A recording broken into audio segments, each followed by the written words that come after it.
The streets will flow red once more, a great torrent rushing down Rue de Esperance.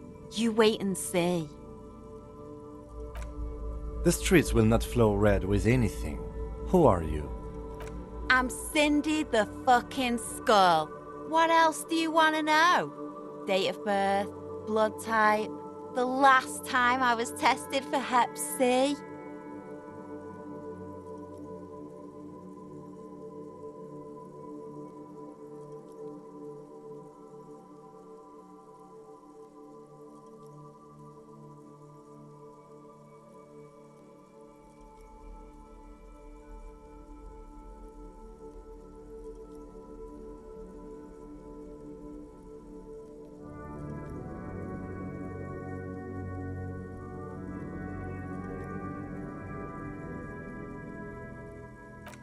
And here I was trying to be polite.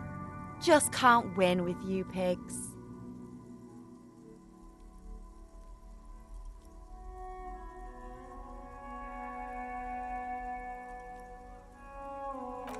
She nods disdainfully toward the woman performing maintenance on the boat docked next to the pier. Hatred, disgust, it's difficult to tell which of the two is more present in her girlish features.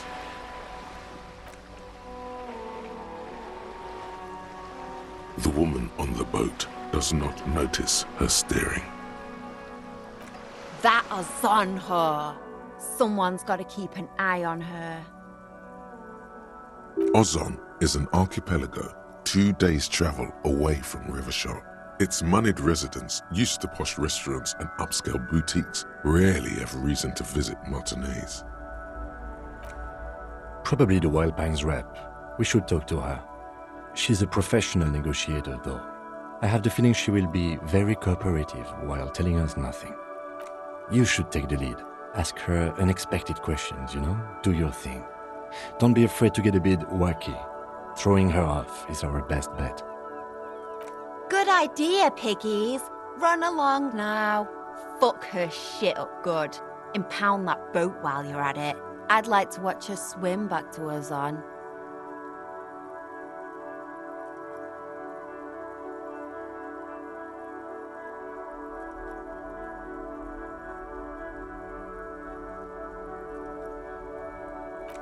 I ain't no snitch, pigstein. Go forth and forage in someone else's shit. No shortage of squealers in these parts. Actually, there is a shortage of people who talk to us in a normal, calm, informative manner. We weren't put on this earth to make your life pleasant, fucko.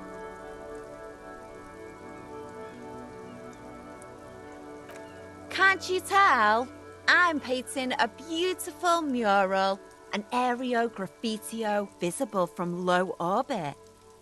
I haven't really started it yet. I'm waiting for the right words.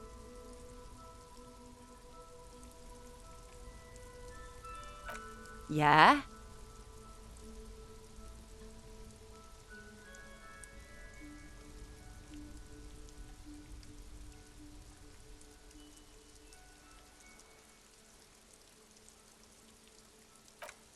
Thanks. I'm sure the inspiration will come to me now that I have an official RCM stamp of approval. Watch your back, Ungulate. You've got eyes on you.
striking woman leans against the cabin top of her sailing boat, smiling as you approach. Her green raincoat glistens with droplets. A silk scarf is tied around her throat. Good afternoon, officers. I'm Joyce. Joyce L. Messier. I represent the board of Wild Pines, the owners of the harbour. You gentlemen must be from the RCM.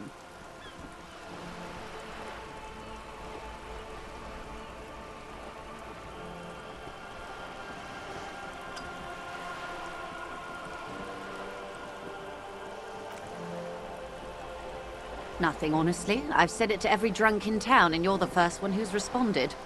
Relax. She meant it in jest.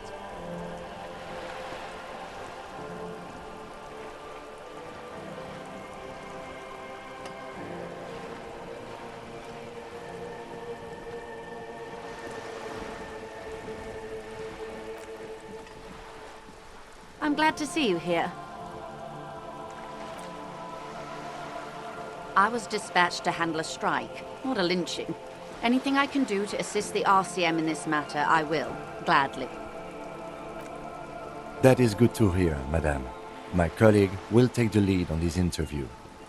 I should let you know that he is recovering from an unusual medical episode. Very unusual. But I can assure you of his ultimate competency. How interesting. I wish you a swift recovery. In the meanwhile, you have my full cooperation, and the full cooperation of the Wild Pines Group.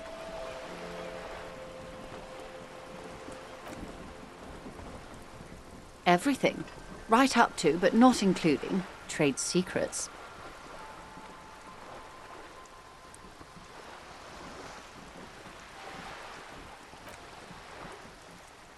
I believe the official title is Senior Labor Negotiator.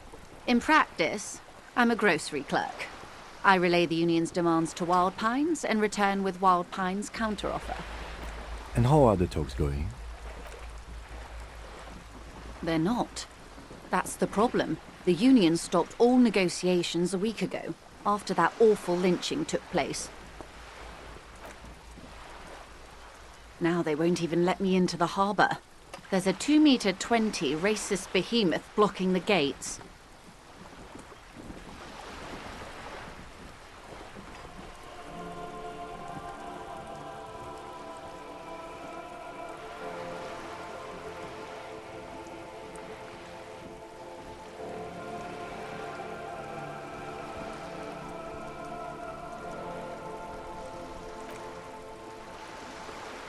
What can I say? The union employs a giant covered in tattoos.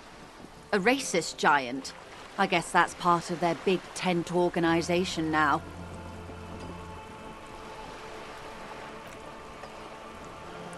Let's say I was not making the kind of progress I'd hoped for when I first arrived. And when did you first arrive? I arrived 3 weeks ago. Yes, in the middle of February. The bay was still partially frozen then. I prefer to do these things on site, like the RCM.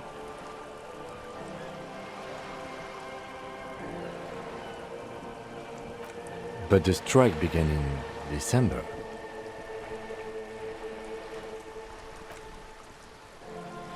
I wasn't the original negotiator here.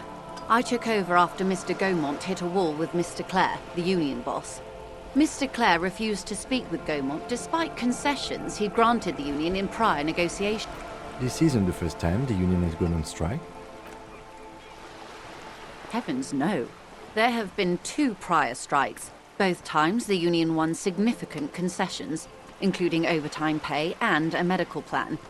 This time their demands are more, I guess you could say, aggressive.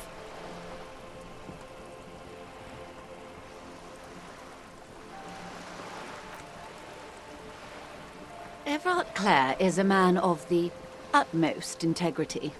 If you can say one thing about him, it's that he always puts the interests of the workers first. Of course not. Everard is fantastically corrupt. I imagine he has a thick, viscous goo where you and I have blood.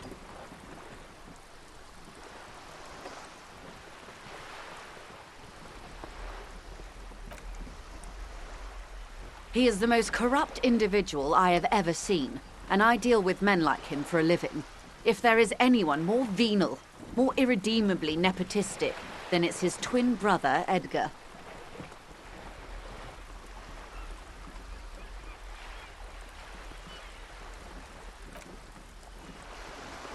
Yes, Edgar looks exactly like his brother, except for that lazy eye. He also talks exactly like Evrart does, and when one's term as foreman is up, the other takes over. It's how they circumvent the term limits, you see, with a funny little switcheroo. While in office, they've embezzled God knows how much of their workers' dues. Of course.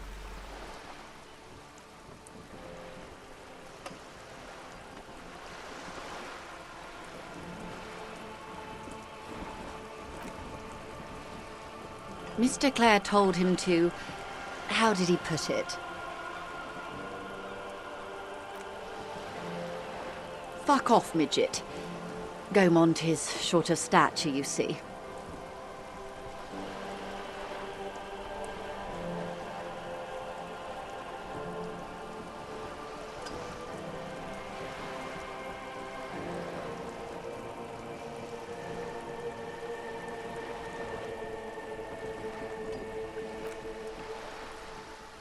Yes.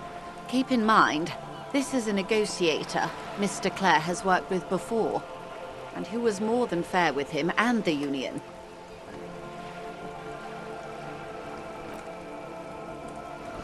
There are leaflets everywhere, and banners. What did they say again? Oh, yes. Every worker, a member of the board.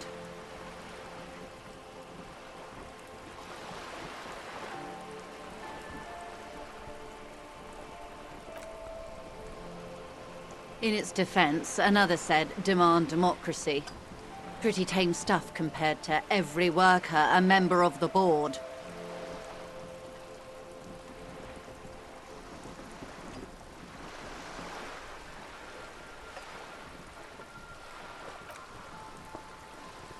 Fortunately, they explained it.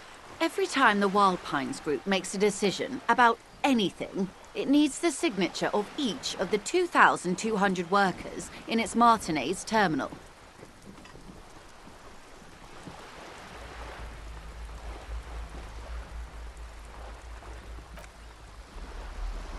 Just so you understand, this is but one of 22 terminals owned by Wild Pines. Essentially, not only are they kings of the company, they are also kings of the 72,000 employees of Wild Pines Group.